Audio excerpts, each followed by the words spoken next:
2 Maccabees chapter 10. Purification of the Temple. When Maccabeus and his companions, under the Lord's leadership, had recovered the temple and the city, they destroyed the altars erected by the foreigners in the marketplace and the sacred shrines. After purifying the temple, they made another altar.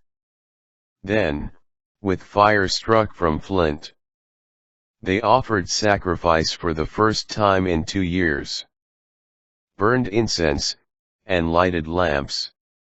They also set out the showbread.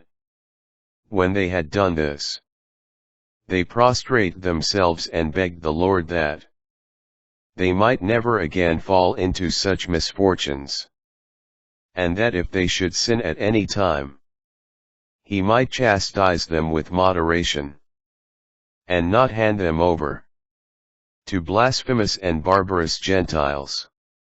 On the anniversary of the day on which the temple had been profaned by the foreigners, that is, the 25th of the same month Kislev, the purification of the temple took place.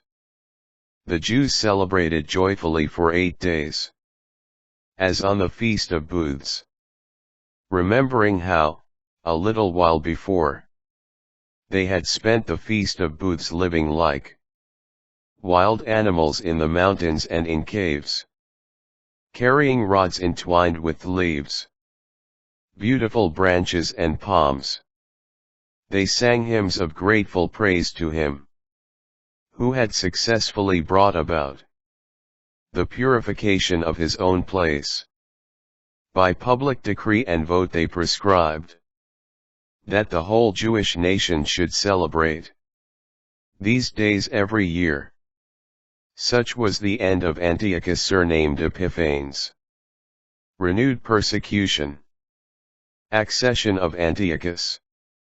Now we shall relate what happened under Antiochus Eupator, the son of that godless man, and shall give a summary of the chief evils caused by the wars. When Eupator succeeded to the kingdom, he put a certain Lysias in charge of the government, as commander-in-chief of Coele and Phoenicia. Ptolemy, called Macron, had taken the lead in treating the Jews fairly, because of the previous injustice that had been done them, and he endeavored to have peaceful relations with them. As a result, he was accused before Eupator by the king's friends.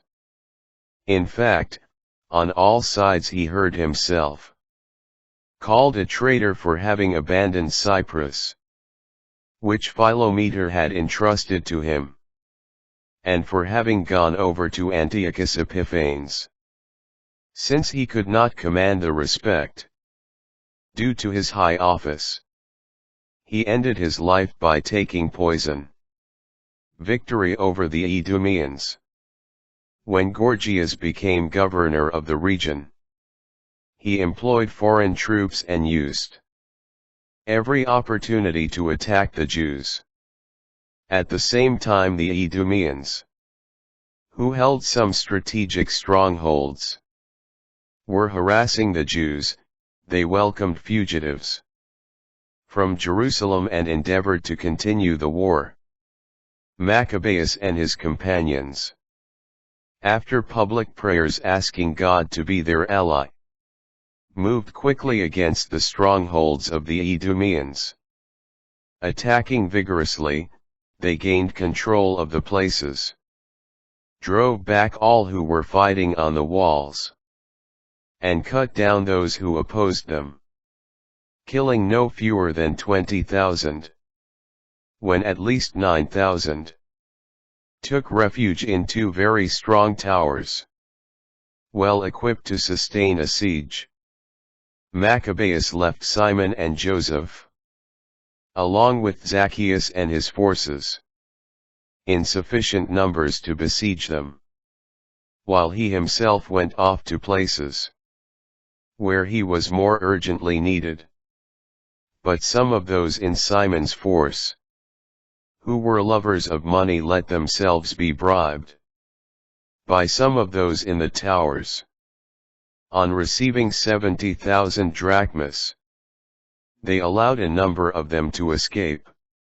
When Maccabeus was told what had happened, he assembled the rulers of the people, and accused those men of having sold their kindred for money by setting their enemies free to fight against them. So he put them to death as traitors, and without delay captured the 2 towers. As he was successful at arms in all his undertakings, he destroyed more than 20,000. In the 2 strongholds. Victory over Timothy. Timothy, who had previously been defeated by the Jews, gathered a tremendous force of foreign troops, and collected a large number of cavalry from Asia. Then he appeared in Judea, ready to conquer it by force. At his approach, Maccabeus and his companions made supplication to God, sprinkling earth upon their heads, and girding their loins in sackcloth, lying prostrate at the foot of the altar. They begged him to be gracious to them, and to be an enemy to their enemies, and a foe to their foes, as the law declares. After the prayer, they took up their weapons, and advanced a considerable distance from the city, halting when they were close to the enemy.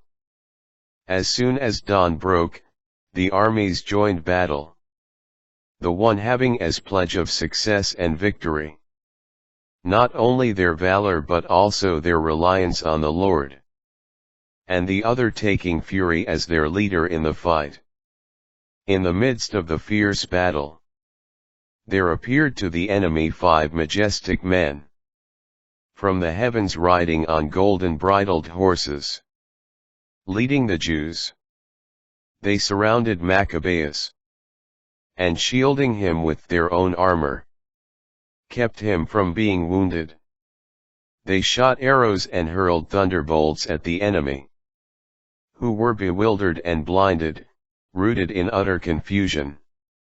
20,500 of their foot soldiers and 600 cavalry were slain.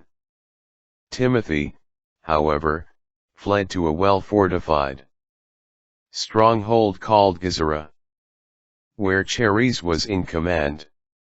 For 4 days Maccabeus and his forces eagerly besieged the fortress. Those inside, relying on the strength of the place, kept repeating outrageous blasphemies and uttering abominable words. When the 5th day dawned, 20 young men in the army of Maccabeus, angered over such blasphemies, bravely stormed the wall and with savage fury cut down everyone they encountered. Similarly, others climbed up and swung around on the defenders. They put the towers to the torch, spread the fire and burned the blasphemers alive. Still others broke down the gates, and let in the rest of the troops, who took possession of the city. Timothy had hidden in a cistern, but they killed him, along with his brother Chares, and Apollophans. On completing these exploits, they blessed, with hymns of grateful praise, the Lord who shows great kindness to Israel, and grants them victory.